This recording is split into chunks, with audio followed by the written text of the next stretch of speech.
Ce matin, tu l'as peut-être ressenti. Un mal de gorge, un mal de tête, une faiblesse étrange dans le corps.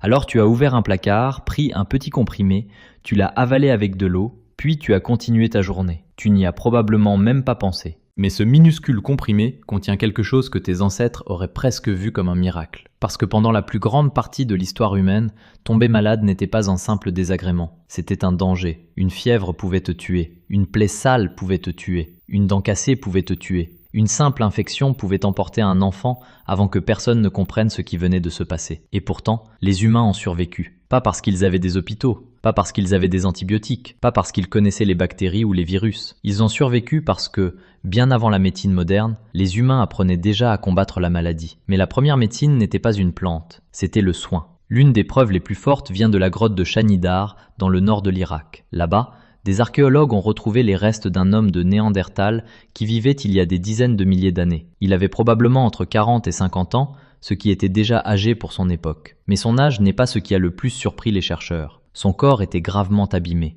Un de ses bras était très blessé. Sa vue était probablement faible. Son audition était peut-être limitée. Sa colonne vertébrale et ses articulations portaient les traces d'une maladie douloureuse. Il ne pouvait pas chasser comme les autres. Il ne pouvait pas facilement ramasser de la nourriture. Selon les règles brutales de la survie, il aurait dû mourir bien plus tôt, mais il n'est pas mort. Quelqu'un l'a nourri, quelqu'un l'a protégé, quelqu'un l'a aidé à vivre. Et cela change tout. Parce que les soins de santé n'ont pas commencé dans un hôpital. Ils ont commencé lorsqu'un petit groupe d'humains a décidé qu'une personne faible méritait encore d'être gardée en vie. Mais le soin seul ne suffisait pas. Les gens tombaient encore malades. Les blessures s'infectaient. Les ventres se remplissaient de parasites. La douleur se répandait dans le corps. Alors les humains ont commencé à expérimenter. Ils observaient les animaux. Ils goûtaient des feuilles. Ils mâchaient des écorces. Ils testaient des racines et des champignons. La plupart des tentatives échouaient probablement. Certaines ont sûrement tué des gens. Mais parfois, quelque chose fonctionnait. Et quand cela fonctionnait, la tribu s'en souvenait. Cette mémoire est devenue la médecine. Un exemple célèbre a été retrouvé dans les Alpes. Otzi, l'homme des glaces, est mort il y a plus de 5000 ans, figé dans les montagnes entre l'Italie et l'Autriche actuelle. Quand les scientifiques ont étudié ces objets, ils ont trouvé des morceaux de polypore du bouleau attachés à un cordon en cuir. Au début, cela semblait étrange. Mais le polypore du bouleau contient des composés aux propriétés antibactériennes et anti-inflammatoires. Il pourrait aussi aider contre certains parasites. Et Otzi avait des parasites intestinaux. Ce n'était donc probablement pas une décoration. Il transportait peut-être un médicament.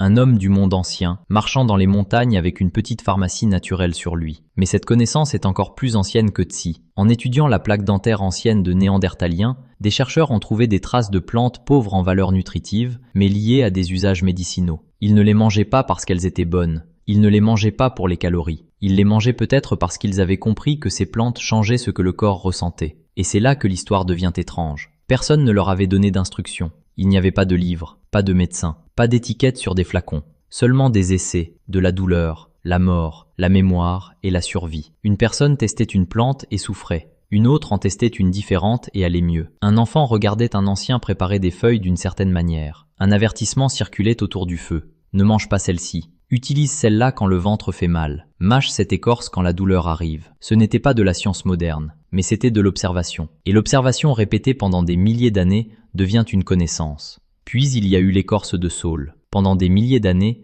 des humains ont utilisé l'écorce de saule contre la douleur et la fièvre. Plus tard, les scientifiques ont découvert qu'elle contient de la salicine, un composé naturel lié à la famille chimique qui a mené à l'aspirine. Donc, quand tu prends une aspirine aujourd'hui, tu ne tiens pas quelque chose de totalement séparé du monde ancien. Tu tiens la version raffinée d'une ancienne découverte. Quelqu'un, il y a très longtemps, a mâché l'écorce d'un arbre et a remarqué que la douleur changeait. Mais les plantes n'étaient qu'une partie de la médecine ancienne. Quand la souffrance devenait extrême, les humains allaient plus loin. Ils ouvraient le corps. Parfois, ils ouvraient le crâne. Cela s'appelle la trépanation. Cela consiste à couper ou gratter un trou dans le crâne, souvent avec des outils en pierre. Pour nous, cela paraît terrifiant. Mais c'est l'une des plus anciennes opérations chirurgicales connues de l'histoire humaine. Des crânes percés volontairement ont été retrouvés en Europe, en Afrique, en Asie et en Amérique. Certains datent de plusieurs milliers d'années. Et le plus surprenant, c'est ceci. Beaucoup de personnes ont survécu. On le sait parce que l'os a parfois repoussé autour du trou. Cela signifie que la personne a vécu assez longtemps pour commencer à guérir. Ce n'étaient donc pas toujours des accidents, c'était des procédures. Pourquoi les anciens faisaient-ils cela ? Peut-être pour des blessures à la tête, peut-être pour des crises, peut-être pour des douleurs extrêmes, peut-être pour des comportements étranges qu'ils ne comprenaient pas. Ils ne comprenaient pas le cerveau comme nous, Mais il savait que la tête comptait. Et quand rien d'autre ne fonctionnait, quelqu'un prenait une décision terrifiante. Il ouvrait le crâne. Pas parce qu'ils étaient stupides, mais parce qu'ils essayaient de résoudre un problème avec les connaissances qu'ils avaient. C'est ce que beaucoup de gens comprennent mal à propos de la médecine ancienne. Ce n'était pas seulement de la superstition, c'était l'intelligence humaine en train de travailler dans l'obscurité. Parfois juste, parfois fausse, souvent dangereuse, mais toujours en recherche. Et dans beaucoup de groupes, une personne portait la plus grande partie de ce savoir. Le guérisseur, le chaman, la personne médecine. Cette personne connaissait les plantes, les blessures, les fièvres, les rituels, les peurs et les histoires. Ce n'était pas seulement un médecin, c'était la mémoire du groupe.